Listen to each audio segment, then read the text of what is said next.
Bonjour à toutes les entrepreneuses, les entrepreneurs qui ont une qualité de vie et qui réussissent aussi ou qui veulent réussir dans leur entreprise. Je vous remercie de me suivre, vous êtes de plus en plus nombreux et ça fait plaisir parce qu'on sent qu'il y a une création, une possibilité aujourd'hui d'être à son compte, d'être indépendant, de créer et de garder du temps pour soi. Alors je vous accueille dans ce décor nature parce que j'aime bien en fait être dans pleine nature, ça m'inspire et ça me ressource. Et du coup, j'en profite pour vous présenter ce livre qui, qui m'a accompagné pendant tout l'été. J'ai rencontré Frédérica un peu par hasard, même si le hasard n'existait pas, et j'ai vraiment accroché sur les valeurs, sur ce que ce livre nous transmet. Ce livre, c'est Sagesse d'ailleurs pour vivre aujourd'hui. Quel est le rapport entre entreprendre et lire ce livre et vous présenter ce livre? Je vais vous l'expliquer très simplement. Pour moi, entreprendre, c'est créer. C'est être autonome. C'est affirmer aussi qui nous sommes. C'est avoir un lien entre soi, la terre et les autres. Entreprendre, c'est vraiment donner de soi. Et aujourd'hui, arriver à entreprendre et avoir une qualité de vie, c'est aller chercher des ressources qui sont en nous, aller puiser des forces. C'est ce qui me plaît, moi, dans ce fait d'entreprendre, c'est qu'il y a une partie de développement personnel et qui va nous pousser au bout de nous-mêmes. Je vais vous présenter 3 histoires. J'ai dû faire un choix là, dans les histoires parce qu'elles m'ont toutes plu, elles m'ont toutes apporté quelque chose. Et j'ai envie de vous transmettre parce que ce livre est vraiment d'une puissance incroyable, d'avoir réuni autant de peuples de tous les mondes, du monde entier avec des messages très simples, mais aussi très forts. Et aujourd'hui, si on arrive à mettre quelques-uns de ces messages en pratique dans nos vies quotidiennes, on va pouvoir arriver à aussi participer à un monde qui est en train de se construire. Une première histoire, c'est celle de Lorenza Garcia. Lorenza Garcia a rencontré le peuple Navarro il y a plusieurs années déjà et elle a été acceptée parmi ce peuple et aujourd'hui elle transmet leur savoir à travers le chant, leur connaissance et une manière de réparer en fait le corps, de réparer en fait certaines fragilités.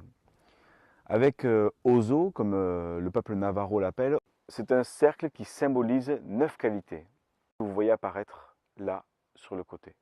À travers le chant, le corps se purifie et permet d'avoir un lien entre le visible et l'invisible. Lorenza d'ailleurs propose des ateliers, je vous laisse une adresse en dessous, ça vous permet d'en savoir un peu plus. Qu'est-ce que je fais en tant qu'entrepreneur de cette information?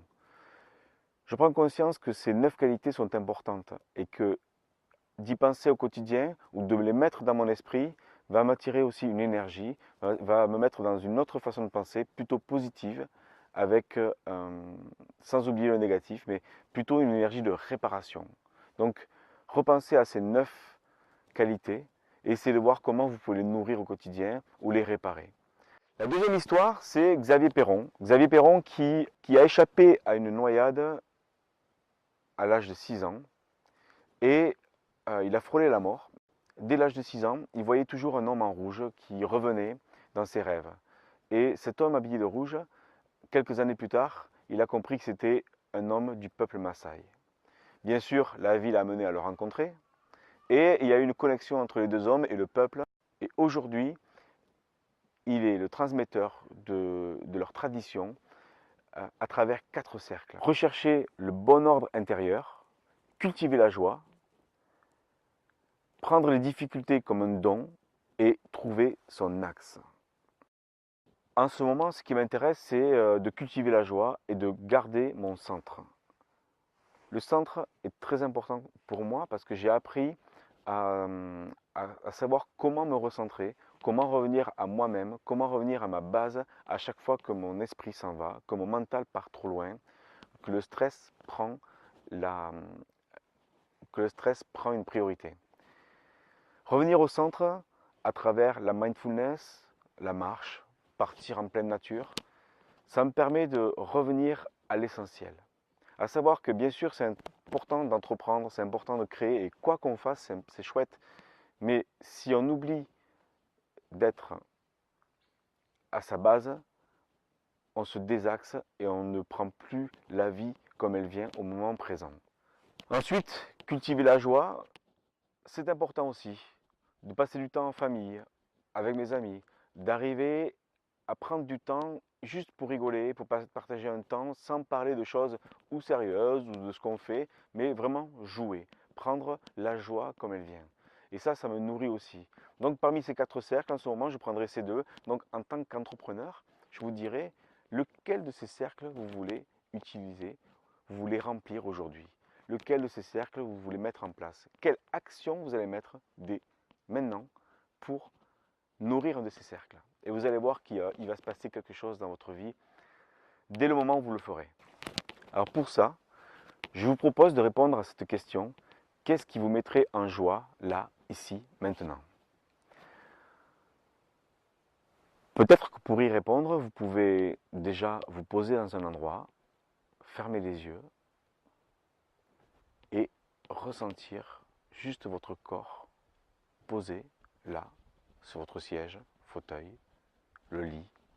Sentir tous les points de contact qui sont entre votre corps et la chaise ou là où vous êtes posé. Concentrez-vous sur ça, tout simplement. Passez du temps. Dès qu'il y a une pensée qui arrive, revenez sur votre corps. C'est un premier exercice. À vous de sentir comment vous voulez le faire. La troisième et dernière histoire est celle de Éric Julien, qui en 1985 est parti en Colombie et lors d'une excursion dans les montagnes de Colombie, il fait un œdème pulmonaire. Là, presque mourant, il est récupéré par les Kogis et surtout soigné et les Kogis lui ont sauvé la vie avec des plantes, avec le savoir ancestral que ce peuple a depuis plus de 4000 ans. À ce moment-là, il découvre alors un peuple qui a été spolié de ses terres depuis des millénaires. Il leur fait une promesse qu'un jour il reviendra pour les aider. Ce qu'il fit 10 ans après, en créant l'association Chenduka. Et depuis plusieurs années maintenant, en fait, il fait des conférences, les Kogis viennent en France aussi, grâce à des dons, ils ont pu récupérer leurs terres. Il y a 2 choses que j'ai pu retenir dans le livre, avec les Kogis, c'est que pour eux, la parole dans le collectif a un sens très précis. Elle doit servir à remercier, encourager, expliquer et préciser. La deuxième chose qui est importante pour eux, c'est que l'équilibre du vivant ne peut exister que si les relations entre soi-même, les autres et la nature est harmonieusement entretenues. Je voulais partager avec vous ces 3 histoires, ces visions qui m'ont vraiment personnellement apporté et qu'aujourd'hui je mets en pratique avec d'autres outils. Donc, qu'est-ce que je fais par rapport à ce que les Kogis proposent aussi? Je remercie tous les jours le cadeau que me fait la vie. Alors, je vous poserai juste une question simple. Aujourd'hui, qu'avez-vous envie de faire avec votre cœur? C'était une présentation de ce livre qui m'a bien marqué. J'espère qu'il vous plaira à vous aussi. Je vous souhaite tout le meilleur pour la suite. Prenez soin de vous et viva la vida!